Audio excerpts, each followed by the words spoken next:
Squiz Kids acknowledges the traditional owners of the lands on which we podcast, the Turrbal and Combermary people. Squiz Kids! It's your daily news fix. Fun, free, fresh.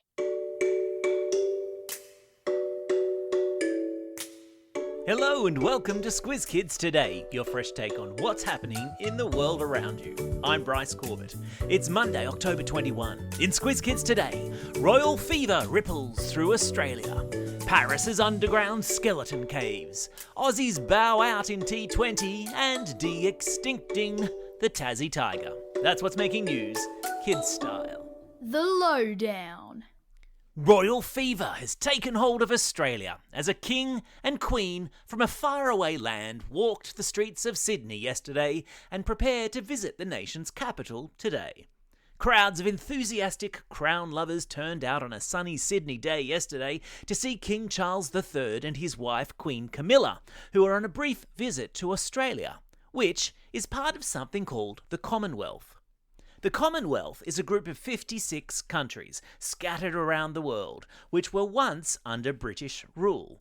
And while they all now run their own race as nations, they've all kept ties with Great Britain. And some, like Australia, even have the King and Queen of England as their head of state.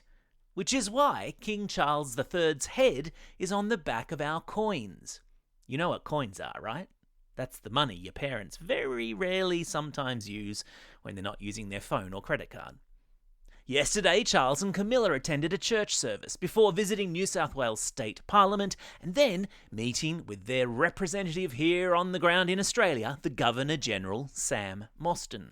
Today, they'll be in Canberra at the War Memorial and then at a meeting with the Prime Minister. How boring must it be to be a royal? Tomorrow they get to kick up their heels a little bit at a big meet and greet with the Aussie public at the Sydney Opera House. And if you're going, don't forget to bow and curtsy. It's royal etiquette, innit?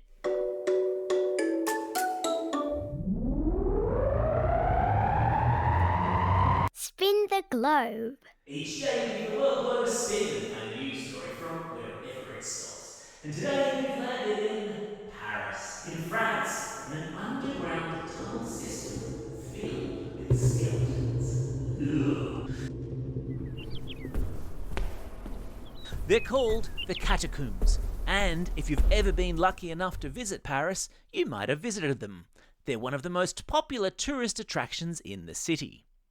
The bones of some 6 million people are believed to be down there in the catacombs, and for the first time ever, scientists are studying the bones to try to paint a picture of what sort of lives these people led and what sort of diseases finally finished them off.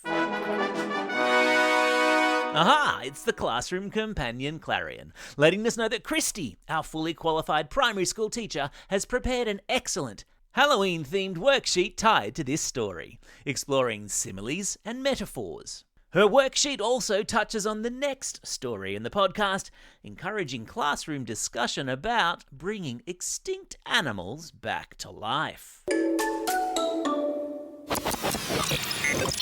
Weird science. Did someone say bringing extinct animals back to life? Because that's what a team of scientists are doing with the Tasmanian tiger, trying to de-extinct it, which is apparently a word. The Tassie tiger scientists are expected to announce later this week that they have almost completely rebuilt the genome for the marsupial, whose scientific name is thylacine, and which used to roam the forests of Tasmania until it was hunted to extinction back in the 1930s. While some scientists are saying that this cannot be done, the team behind the research are confidently predicting that they'll have tiger cubs within the next 10 years. Did somebody say Jurassic Park?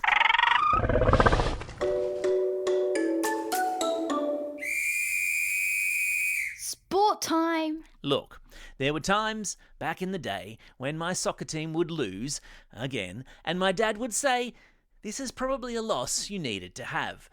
Except in our case it wasn't really, because we used to lose all the time. But the point was, sometimes if you're really good at something, it's occasionally good to lose, so that you're motivated to keep trying to be the best. That, at least, was the spin that was being put on the Aussie Women's T20 cricket team's shock loss to South Africa in their semi-finals at the weekend. The Aussies were going for their fourth straight T20 World Cup victory, a title that will instead now either go to South Africa or New Zealand, depending on the outcome of their game, which began in the wee small hours of this morning. Never mind, Aussies, we're still super proud of you, and you can now use this defeat to spur you on to greater heights. It's Media Literacy Week, which is perfect timing because we've just given Newshounds a complete and utter overhaul, and are launching Newshounds 2.0 this week.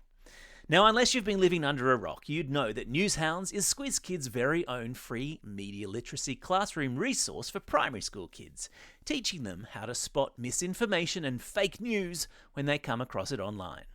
Since its launch just over 18 months ago, more than 3,500 teachers around Australia have signed up to do it with their classrooms, which is why we've spent the last 6 months giving Newshounds a complete overhaul.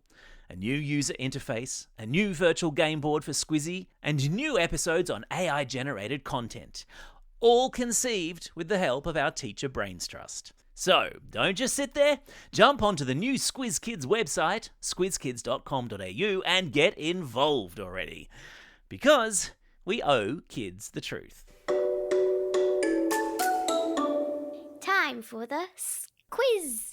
This is the part of the podcast where you get to test how well you've been listening. Question number 1. Who did Australia lose to in the Women's T20 World Cup semi-final on the weekend? That's right, they lost to South Africa. Question number 2. What's the scientific name of the Tasmanian tiger? Yeah, that's right, it's called the thylacine. Question number 3. The bones of approximately how many ancient Parisians are thought to be buried beneath the city in tunnels called les catacombes?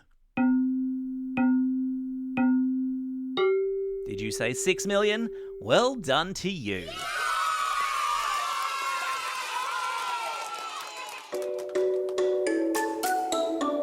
Shout outs. It's Monday, October 21. International Day of the Nacho. Nachos. It's also a special day for these Squiz Kids celebrating a birthday today and tomorrow. Caleb from Ivanhoe, Larissa from Ashmont, Elissa from Gordon, Vilsoni from Middleton Grange, Sophie from Bentley, Ellie from Oakley, Miller and Zach from Fletcher, Hezekiah from Cannon Hill, Henry from Castle Hill, Benji from Yass, Soam from Forest Lake, Lachlan from YE, and John from Redhead. And belated birthday shout-outs go to Anisha from Blackburn South, Sarah from Sydney, Elle from Glenelg North, Thomas from Bicton, and Mohammed from Stewart's Mount.